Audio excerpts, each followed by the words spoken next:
अमचूर music की शानदार प्रस्तुति।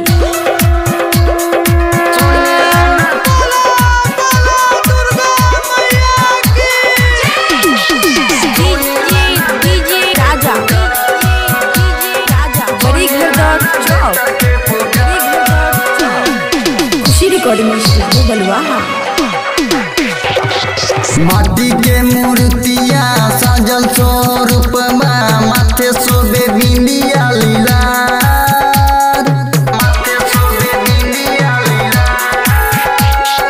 माटी के मूर्तिया सजल स्वरूप माथे शोभे बिंदिया लीला।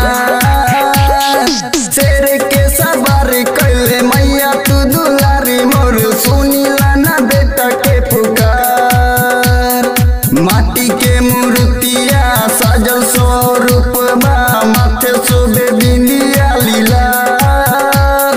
शेर के सवार कैले मैया तू दुलारी मोर सुनीला ना बेटा के पुकार, सुनीला ना बेटा के पुकार।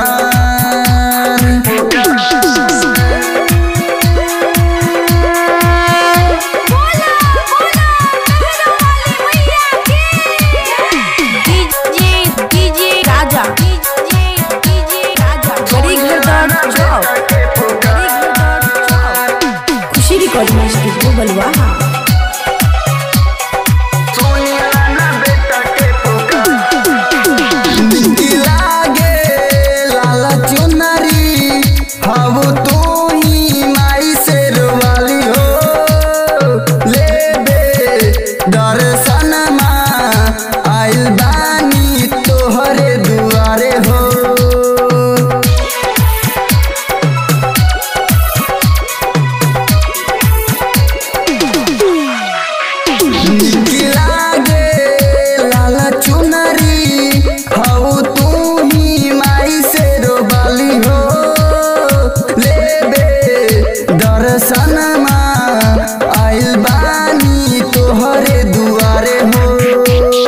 मन से हम मानी ले तो के सब जानी ले, तू ही हो दुखियन के सहारा, तू ही हो दुखियन के सहारा।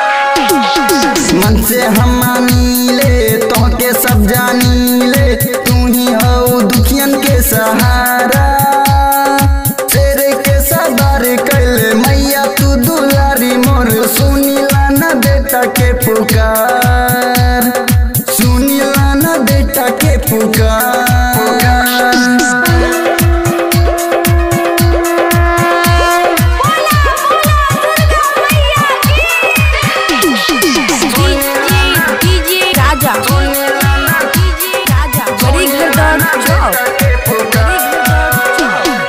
खुशी रिकॉर्डिंग स्टूडियो बलुआ।